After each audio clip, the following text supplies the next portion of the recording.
Goeiedag en baie welkom by hierdie derde in ons reeks oor generasie welvaart en vandag praat ek spesifiek oor finansiële welvaart. In die vorige sessie het ons 5 tipes kapitaal aangespreek waarvan finansiëel een was en ons gaan vandag so 'n bietjie meer daaroor tyd spandeer want aan die einde van die dag is dit wat ons ook wil oordra en wat baie mense se eerste gedagte is wanneer hulle begin dink oor finansiële welvaart of oor generasie welvaart. So ons gaan 'n bietjie kyk wat is finansiële welvaart, bietjie interessante statistiek uit die Suid-Afrikaanse omgewing. Ons gaan kyk na die pilare om welvaart te genereer. Ietsie oor beleggingsstrategieë, dan hoe om jou eie netto waarde te bereken en dis natuurlik 'n baie belangrike beginpunt voordat ons verder kan gesels oor generasie welvaart en dan hoe om daardie waarde te groei. So die boek The Millionaire Next Door onderskei tussen high income earners en high net worth individuals. En die name is baie beskrywend. Jy kan 'n baie groot salaris verdien en aan die einde van die dag niks van waarde besit nie. 'n High net worth individual is iemand wat nie al sy geld spandeer op uitgawes en luksus nie, maar ook daarvan spaar. So om finansiële welvaart, 'n kerndeel daarvan is dat ons onder ons vermoë leef, spaar en belê. En ek sien dit maar met my kliënte wat hierdie high net worth individuals is. Hulle volg almal hierdie beginsels. Nou, netto waarde het in Suid-Afrika gegroei, die gemiddeld vir huishoudings met so 7% vanaf 2010 tot 2023, wat so 2% bokant die inflasiekoers is, wat vir my eintlik relatief laag is. Dit is gelyk aan 'n redelike versigtige tipe belegging eintlik maar, en 'n mens sou verwag het dat dit moet meer wees, maar ons weet ook, daar was nie ekonomiese groei regtig in Suid-Afrika gewees nie. Meer kommerwekkend is dat ons negatiewe spaar het, en ons het dit al 'n dalende tendens op ons spaar vir 'n hele klomp jare. Suid-Afrikaners spaar eenvoudig nie, die koers is negatief, want die mense wat gespaar het, tree af, en hulle is besig om hulle spaargeld te gebruik. Ek het voorheen al gesê, dat finansiële welvaart en generasie welvaart is nie net vir superryk mense nie. Dis iets wat almal kan bereik as ons sekere slim besluite maak. 3 pilare om welvaart te skep of te genereer, is dat jy moet in die eerste plek inkomste verdien. Dit kan 'n werk wees, iets wat jy op die kantlyn doen, of beleggingsinkomste. Dan moet jy van daai geld nie uitgee nie. Robert Kiyosaki noem dit pay yourself first.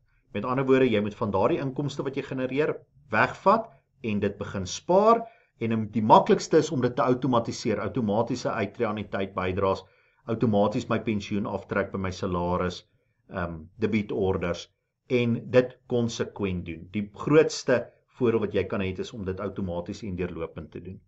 En dan natuurlik moet dit nie net in die bank gaan lê nie. Daai geld wat jy spaar, moet vir jou, soos Albert Einstein gesê het, die 8ste wonder van die wêreld bereik, en dis saamgestelde rente. In die begin is daar nie veel wat gebeur nie, en dan ewe skielik sien ons net hoe styg hierdie grafiek dramaties. Dan sê Robert Kiyosaki natuurlik ook, dat jy moet juis inkomste genererende bates koop, en nie goed wat inkomste uit jou, of geld uit jou sak uitvat nie. So jy kan nie alles gaan spandeer, jy kan dit ook nie net spandeer op jou huis en jou karre nie. Daar moet ander bates wees wat vir jou kan inkomste genereer, en dan begin jy 'n siekers kry. Ek het meer inkomste, ek kan meer spaar, ek kan meer belê, en omdat ek meer belê het, het ek weer eens meer inkomste. As ons praat oor beleggingsstrategieë, het ons 2 groot strategieë, en ekskuus vir die tikfout daar. Ons het passief en aktief, en my persoonlike opinie is dat daar 'n plek vir elkeen. Passief, laer koste, want hulle hoef nie soveel navorsing te doen nie. Hulle trek eintlik maar net die mark. Dit kan baie goed werk vir langtermynbeleggings, 'n goeie voorbeeld Suid-Afrika Satrix. Dan het ons aktiewe fondsbestuurders wat gewoonlik 'n bietjie hoër koste vra, want hulle moet baie navorsing en baie vaardigheid aan die dag lê. Ons kan wel sien dat dit veral in opkomende markte Suid-Afrika nogal goed kan werk, en daar kry ons Allan Gray, ons Coronations op top, so top 20 ensovoorts, Maar daar's 'n plek vir elkeen van hierdie in ons beleggingsstrategie. Meer belangrik eintlik vir my is dat ek oor verskillende bateklasse moet diversifiseer. So kan ek belê in kontant, ek kan belê in my eie skuld, ek kan belê in effekte, ek kan belê in eiendom, in aandele of in my eie besigheid. As ek in geld belê, wil ek rente verdien wat belasbaar is.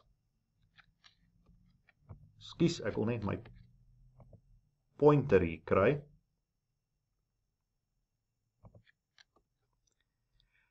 My eie skuld spaar ek rente, daar's geen belastinggevolge nie. In my op effekte wil ek ook rente verdien. Die rente is belasbaar. Daar kan wel in sekere gevalle kapitaal wins wees, maar ek gaan nie nou daarop uitbrei nie. Eiendom wil ek renteinkomste en kapitaalgroei hê. Die renteinkomste my netto is belasbaar. Ek kan kapitaalwinsbelasting betaal as ek die eiendom verkoop. Op aandele wil ek dividende verdien en kapitaalgroei. Die dividende is ook belasbaar, alhoewel ek dit na die belasting kry van die maatskappy af en kapitaalgroei. En natuurlik kan ek in my eie besigheid belê om wins te genereer. Elkeen van hierdie bateklasse het verskillende opbrengspotensiale en risiko's. Geld, as ek in behoorlike erkende banke, finansiële instellings belê, is die kans dat ek my kapitaal en my inkomste nie gaan kry nie redelik laag. Ek kan gewoonlik begin met 'n redelike klein bedragie geld, maar omdat die risiko so laag is my opbrengsverwagting dalk so inflasie plus 1%. As ek in my eie skuld belê, is daar nie baie risiko's nie, behalwe as ek nou die geld gaan trek en vir my nuwe motor koop en ek het dit eintlik gespaar vir iets anderste. Die rente wat ek betaal is gewoonlik hoër as die rente wat ek ontvang, so daarom werk ons so op inflasie plus 2%. Effekte, se risiko is ook redelik laag, staatseffekte, want wat doen regerings as hulle nie kan betaal nie? Hulle doen net nog meer skuld of hulle hoog belastings en om hulle skuld te betaal. So effekte word gewoonlik gesien as relatief laag risiko, maar jy het gewoonlik groter somme geld nodig. Ek weet kleinhandel staatseffekte is dalk 'n uitsondering, maar jy het gewoonlik groter somme geld nodig om daarin te belê en jy kan dalk kyk na inflasie plus 3% opbrengs. Met eiendom is daar 'n moontlikheid dat ek kan kapitaal verloor. As ek in 'n buurt gekoop het waar daar nie kapitaalgroei is nie, waar dit inteendeel agteruit gaan, kan ek dalk my eiendom vir minder moet verkoop. Of as die huurders my nie betaal nie, dan kry ek ook nie my huurinkomste nie. En ek moet gewoonlik 'n baie groot som geld neersit, of 'n deposito of 'n hele bedrag om my eiendom te kan koop, en daarom word ek vergoed met 'n beter opbrengs. My siening net oor eiendom is, ek dink dit is 'n baie uitstekende gedeelte om in jou diversifikasie te hê, maar wat mense baie keer vergeet is, as ek net 1 of 2 eiendomme het, is dit eintlik 'n relatiewe hoë risiko. Want as daai een eiendom leeg staan, dan het ek 0 inkomste uit my eiendom uit. Aandele, as ek in behoorlike maatskappye belê, gebaseer op goeie navorsing, dan behoort my risiko van kapitaalverlies beperk te wees. Maatskappye het al in die verlede, in COVID en daarvoor, besluit om nuwe dividende te betaal nie, so daar's 'n geleentheid dat ek dalk nie my dividende gaan kry nie. Maar as jy dit goed genoeg diversifiseer, ek kan onthou selfs toe Steinhoff ten gronde gegaan het in ons praktyk, ek dink die maksimum wat enige kliënt verloor het was 0.5% van hulle portefeulje. So dit is 'n baie klein stukkie, want dit is so goed gediversifiseer. En dan kan 'n mens inflasie plus 7%, ek dink dis omtrent die 100%, of die 100 jaar gemiddeld wat die JSE gelewer het, en natuurlik kan ek in my eie besigheid belê, en daarvoor sal ek, omdat die risiko soveel hoër is, 'n baie hoër opbrengs wil kry. En baie entrepreneurs voel maar dis waar die beste opbrengs kan kry, en dit is waarskynlik, maar ek het ook al 'n paar keer gesien wat kliënte se besighede wat baie goed gedoen het ondergaan, en dan as jy al jou geld in hierdie een bateklas gesit het, verloor jy ook alles. So aan die einde van die dag wil ons 'n goed gebalanseerde portefeulje hê, en navorsing wys vir ons dat as ons 'n gedeelte in verskillende bateklasse het, dit die beste uitslag gaan gee, want niemand van ons weet watter bateklas volgende jaar die beste gaan doen nie. En dit is ook hou ook verband met jou risikoprofiel. So 'n meer konservatiewe persoon gaan waarskynlik minder in aandele hê, meer in kontant en selfs ook nie baie buitelands nie. En terwyl 'n meer aggressiewe persoon waarskynlik meer in aandele gaan hê, minder in kontant en 'n groter proporsie in die buiteland. Nou, om saam te vat is, diversifikasie, en dit sê die teorie, die navorsing vir ons, verlaag ons risiko as ons dit reg doen, en dit gee dat ons meer stabiele opbrengste het, daardie op en awe raak so bietjie meer gelyk, sonder om noodwendig opbrengsprys te gee. Wat wel dan belangrik is dat ons na ons totale portefeulje kyk, en nie net na elke bateklas op sy eie nie, want nie almal gaan ewe goed doen in elke jaar nie. Die beste is om gereeld te belê en klein bedrae. Dan skakel jy ook sommer die op en afs in die mark uit, want soms gaan jy goedkoper koop en soms gaan jy duurder koop. Dan wil ek ook my opbrengste herbelê, sodat ek daardie saamgestelde groei kan kry. Neem jou risikoprofiel in ag, sodat jy nie in die nagte hoef wakker te lê nie, en dan baie belangrik, ek dink daar's bitter min beleggings wat jy vandag kan maak en oor 20 jaar, en seker wees jy is nog steeds in die regte belegging. Ek glo daaraan dat jy moet jaarliks hierdie portefeulje van jou hersien. So dit bring ons nou by die volgende stapie. Voordat ek kan begin dink, hoe ek nou hierdie welvaart wat ek opgebou het gaan verdeel of nalaat, moet ek eers weet, maar wat het ek? En dit doen ek deur 'n balansstaat op te stel, wat al my bates wys, wat besit ek, en al my laste, wat skuld ek, en die bates kan ek toon teen hoeveel kan ek dit vandag verkoop, en as ek dan die laste van die bates aftrek, dan kry ek my netto waarde, en dis my beginpunt. Ek het sommer hier vir julle 'n voorbeeld ingesit. Ek hou daarvan om die bates te verdeel tussen persoonlike gebruiksbates en inkomste genererende bates, so 'n bietjie die idee daar by Robert Kiyosaki gekry. Persoonlike gebruiksbates, dit wat my lewe lekkerder maak, my eiendom, vakansie eiendom, skilderye, voertuie, juweliersware, geld in my gewone lopende rekening. Inkomste genererende bates is daai goed, daai beleggings van my wat gaan groei. Eiendom wat ek verhuur, effekte trust, my pensioenfondse, my uitreaniteite, aandele, geldmark en belange in besigheid. En as ek dit alles optel, dan kry ek my totale bates, laste. Ek en 'n kollega van my, Jaco Barnard, hou daarvan om dit te verdeel in 3 kategorieë: goeie skuld, onvermybare skuld en slegte skuld. Goeie skuld is enige skuld wat ek aangaan om hierdie inkomste genererende bates te kry, want hy maak vir my geld. Onvermybare skuld is daardie skuld wat ek op my eie huis moet spandeer, want baie min van ons kan ons eie huise kontant koop, en op my persoonlike voertuig, maar ons gaan so 'n bietjie verder en sê dit behoort eintlik net jou eerste een te wees, daarna behoort jy te spaar om hom te vervang.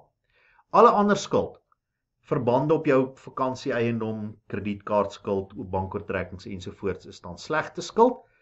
En as ek al hierdie skuld vir my optel en ek trek dit af van my bates, dan kry ek my netto waarde. In hierdie voorbeeld R600 000. Hoe kan ek daardie R600 000 groei? Nommer 1 is, ek wil my hoë rentekoersskuld so gou as moontlik afbetaal. Want as ek hierdie skuld verminder, is my totale skuld minder, en dan beteken daar bly meer netto waarde oor. Deurlopend belê, ek wil nie my lewenstyl aanpas elke keer as ek meer inkomste verdien nie. 'n Groot ding wat baie van ons doen is, sodra ek 'n verhoging kry, of ek het nou ekstra inkomste, dan gaan koop ek vir my 'n groter huis, of 'n nuwe motor, en dit is by die verkeerde bates wat ek dan groei kry. Want goed soos 'n voertuig word inteendeel nog minder werd. Maak dat jou inkomste wat groei vir jou werk, deur meer en meer daarvan terug te ploeg in hierdie bates. Belangrik om behoorlike belastingadvies te kry. Ek sê altyd die geld wat ek my belastingadviseur betaal is oor en oor die moeite werd. Sorg dat jy diversifiseer, sodat as iets nie goed uitwerk nie, jy nie jou klomp geld verloor nie, en dan begin jou kinders leer oor hierdie strategie, want tyd is hulle grootste bate. Jy sal sien weer eens dat om welvaart te bou is nie iets wat maar net sommer gebeur nie. Ons moet dit beplan. So, as ons welvaart kan bou, dan kan ons vir toekomstige geslagte vryheid, geleenthede ensovoorts koop. So, wat is my uitdaging aan jou vir hierdie week? Gebruik hierdie formule van die Millionaire Next Door. Vat jou ouderdom, maal dit met jou jaarlikse voorbelaste inkomste, deel dit deur 10 en dan kry jy jou verwagte nettowaarde. As ons teruggaan na hierdie voorbeeld van ons toe, hulle nettowaarde was 600.000, maar as ons dit vergelyk met die formule, kom ons sê die persoon was 50 jaar oud, verdien 300.000 per jaar, deel dit deur 10, dan moet ons omtrent 1,5 miljoen rand gehad het. Hulle het net 600.000 rand se nettowaarde. Met ander woorde, hierdie gesin of hierdie persoon is agter en het dus nie behoorlik gespaar nie. So jy kan jouself nou vra, is ek dus onder of bo hierdie riglyn wat die Millionaire Next Door daar vir ons stel? En dan die laaste stukkie waarmee ek jou wil los hierdie week is, gaan dink dan. Wat kan ek doen om hierdie posisie te verander? Nou ja, ek hoop julle het hierdie week se aanbieding geniet. Ek sien uit om jou weer binnekort terug te sien.